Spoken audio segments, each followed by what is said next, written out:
रवींद्र वस्त्र निकेतन सलगरे खास दसऱ्यानिमित्त असंख्य व्हरायटींसह 51% भरघोस डिस्काउंटचा धमाका।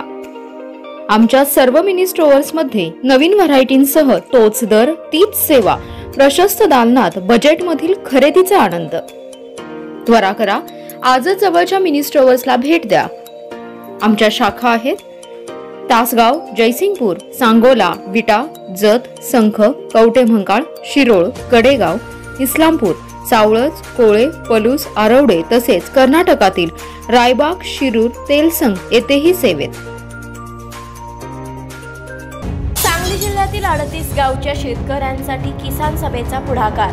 5 पट मोबदल्यासाठी दिनांक 8 ऑक्टोबर रोजी माहुलीत शेतकरी मेळाव्याचे आयोजन।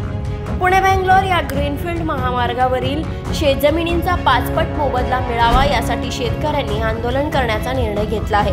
अखिल भारतीय किसान सभेच्या नेतृत्वाखाली हे आंदोलन करण्यात येणार आहे। या आंदोलनापूर्वी बाधित शेतकऱ्यांचा मेळावा आयोजित करण्यात आला आहे। शनिवार दिनांक 8 ऑक्टोबर रोजी सकाळी 11 वाजता खानापूर तालुक्यातील माहुली येथे हा मेळावा होणार आहे।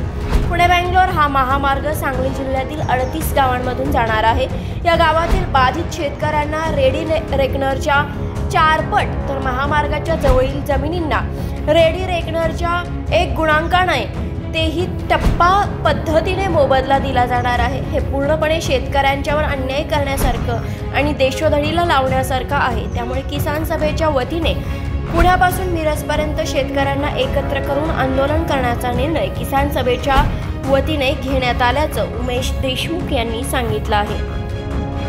सांगली जिल्ह्यामधून पुणे बेंगलोर ग्रीनफील्ड महामार्ग जाणार असं शासनाचं नियोजन आहे। महाराष्ट्रामध्ये आजपर्यंत जे महामार्ग झाले त्या सगळ्या महामार्गामध्ये जे बाधित शेतकरी होते त्या शेतकऱ्यांना 2013च्या जमीन अधिग्रहण कायद्यानुसार जमिनीचा स्थावर मालमत्तेचा मोबदला मिळाला। परंतु या महामार्गाच्या बाबतीमध्ये सरकार दुजाभाव करते असं दिसतंय। कारण 2013च्या कायद्याच्या ऐवजी महाराष्ट्र सरकारने 2021 साली ऑक्टोबरच्या 6 तारखेला एक परिपत्रक काढलं आणि त्या परिपत्रकानुसार रेडी रेकनरच्या 4 पट आम्ही दर शेतीला देणार आणि महामार्गाच्या जवळची जमीन जी आहे त्या जमिनीला आम्ही 1 गुणांकानं आम्ही दर देणार, रेडी रेकनरच्या 1 गुणांकानं दर देणार आणि त्याचबरोबर त्याच्यामध्ये टप्पा पद्धत वापरणार। अशा पद्धतीनं या महामार्गाच्या बाबतीमध्ये शेतकऱ्यांना मोबदलाना दिलासा रक्कम मिळणार आहे। किसान सभेच्या वतीनं आम्ही याला विरोध केलेला आहे। आमची मागणी अशी आहे की या महामार्गाच्या बाबतीमध्ये जे शेतकरी बाधित होत आहेत, ज्यांच्या जमिनी जात आहेत, स्थावर मालमत्ता जात आहे, या सगळ्याचा जो मोबदला आणि दिलासा रक्कम जी आहे ते ठरवताना बाजारभावाची जी रक्कम आहे ती बाजारभावाची रक्कम ठरवावी आणि त्याच्या 5 पट मोबदला आणि दिलासा रक्कम द्यावी अशी किसान सभेची भूमिका आहे। आणि त्या दृष्टीनं आम्ही या 38 गावं जी आहेत, या 3-4 जिल्ह्यामधली जी 38 गाव आहेत, या 38 गावामधल्या सगळ्या शेतकऱ्यांना एकत्रित करून किसान सभेनं लढा उभा करायचं ठरवलेलं आहे।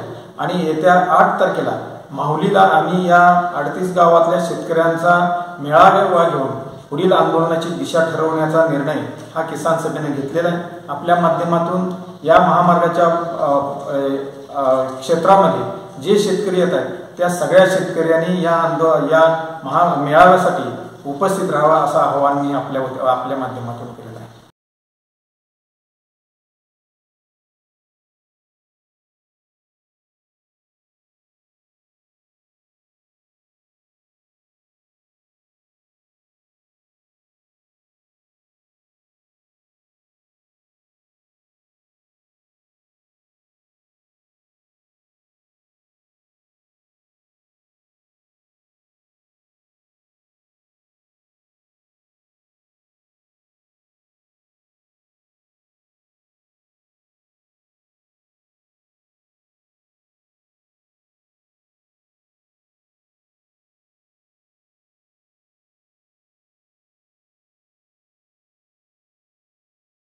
शेजारी कराड रोड, विटा।